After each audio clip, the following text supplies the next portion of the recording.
হয়, তারা এই যে রুবেল ভাই, শিবলি ভাই, তাদের জায়গা থেকে মাটি এনে এই জায়গাটা ভরাট করে শিশুদের কবর দেওয়ার জন্য আর তো উপযুক্ত জায়গা করে দিয়েছে। তার জন্য তাদের প্রতি কৃতজ্ঞতা, আর যারা এনে দিচ্ছে তাদের প্রতিও কৃতজ্ঞতা। আজকের দিনে আপনারাই দেখেন এই জায়গাটা আগে ছিল কতটুকু পার্শ্ববর্তী জায়গা, আর এখন এই কবরস্থানের জায়গাটা কতটুকু। তা আমি তাদেরকে আবারও ধন্যবাদ জানাচ্ছি এটা কবর দেওয়ার উপযুক্ত করে দেওয়ার জন্য জায়গাটা।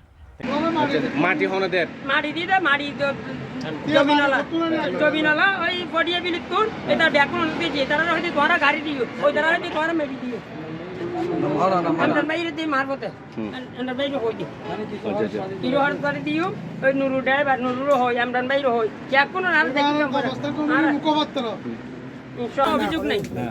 আগে কিন্তু সমস্যাদের কিন্তু ব্যাকি সমাধান হইয়া হন সমাধান পরে আর আমি ব্যাকি কার্যক্রম প্রথমত চালু করছি। এই কবরস্থানেরও আসলে এটা তো আগের থেকে কবরস্থান, এখানে খবর এখনো আছে।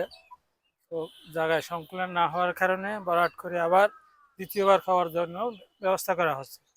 এখানে তো কোনো অভিযোগের কোনো কারণ নেই। যার ব্যক্তিগত মালিকানা জায়গা এবং ব্যক্তিগত মালিকানা জায়গা থেকে মাটি আনি ভরাট করা হচ্ছে। এখানে কারো অভিযোগ বা অসত্য তথ্য দিয়ে মানুষকে বিভ্রান্ত করার কোনো প্রয়োজন আমি মনে করি না। এটা আমরা অনেক আগে থেকে, আমার জন্মের হাত থেকে এটা কবরস্থান। আমার বাড়ি তো এখানে, হাসান জমাদারের বাড়ি। জি জি, আমার নাম মামুনুরুল ইসলাম। তাহলে আপনি এমনি যারা সামাজিক মানুষ আছে তারাও এটা বলাতে এটা খুশি নাকি অখুশি? এটা সবাই খুশি, না খুশি তো কিছুই নাই। এখানে সবাইকে মরতে হবে, খবর দিতে হবে।